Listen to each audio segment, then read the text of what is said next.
Hey, what's happening? For those of y'all that don't know who I am, my name is Kevin Gates, and right now you tuned in to AllHipHop.com. Hi, guys. My name is Brandi Williams. I'm with AllHipHop.com, and I'm here with Kevin Gates. Would you like to introduce yourself?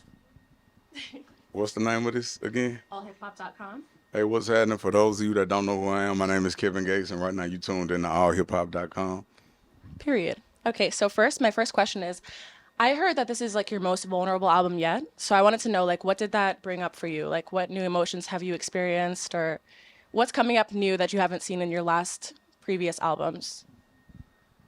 It was always me, but I used to vent back then. Now I was just like being super transparent, showing people like my insecurities and the things that just as a man you always taught to be tough.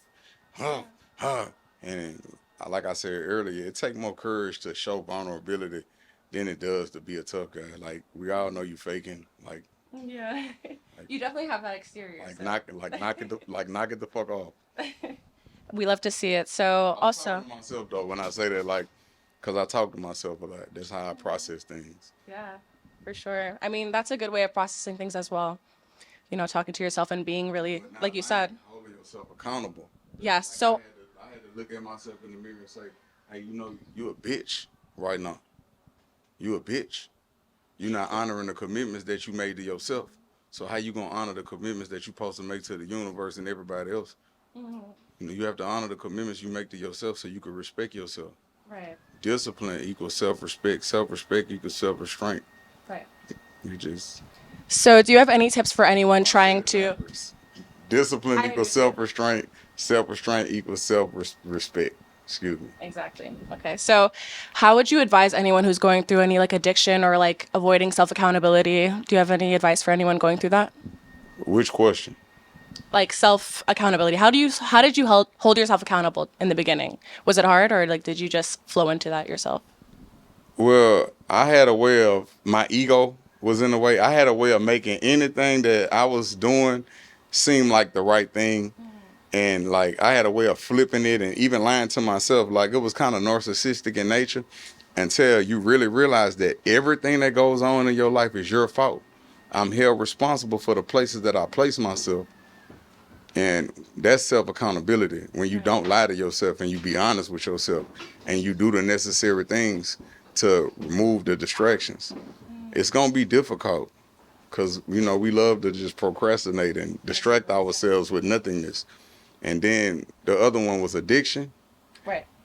Anything that you do, it, they say be conscious of your thoughts because your thoughts become your words. Your words become your actions, and your actions become your habits. I wouldn't say go cold turkey from something that you love, because if you drinking alcohol, you love it. It make you feel good. It's social. It's cool. I just say every time that you get the craving or the urge to do that, you replace it with another habit. Like don't just go cold turkey. Replace those habits with healthy habits. Right. It's your choice in what you want to do, but I got a little trick I do. Like, if I'm about to get on Instagram, I drop down and do 25 push-ups or That's a 30 good one. push-ups, and I do push-ups, and then it became a habit. Now when I go places, people look at me like, you're weird, you're doing push-ups, but look at my body and look at yours. I know that's right. And like, it's heart health, Yeah. because your heart, come to find out, scientists have found out that your heart has more neuroreceptors than your brain. Your heart is an energetic field around your whole body. So if somebody walk in the room, you could feel the energy. Right. You could feel fuck what you talking about and what you thinking about and what you saying. You talk good as a bitch, but the energy I'm feeling from you is your intentions. If your intentions not right, then we not in alignment.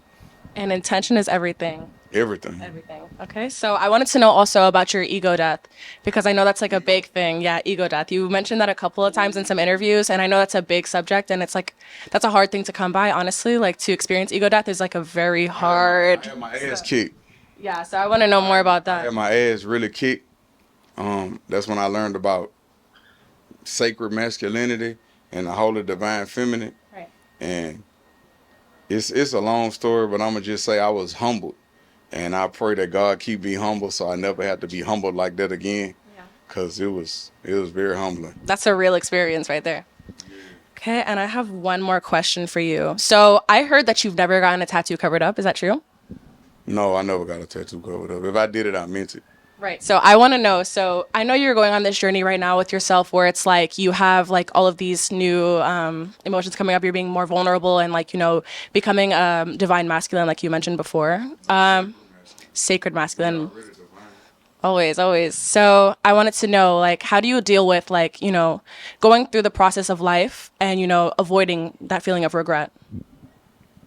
How do I go through the process of life and avoid the feeling of regret? Right. If you do have something that you regret, you go back and you add a positive feeling toward it. You think about it and process it, and honestly look at yourself like a baby.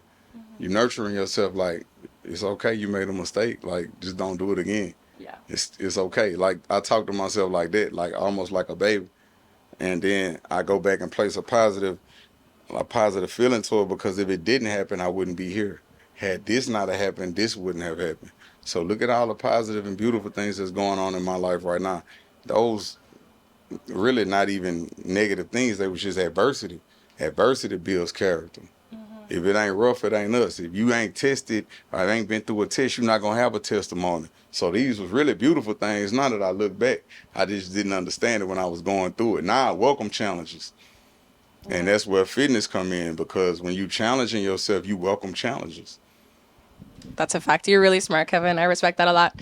It's been a pleasure. My name is Brandi Williams. Again, this is Oh, Kevin Gates.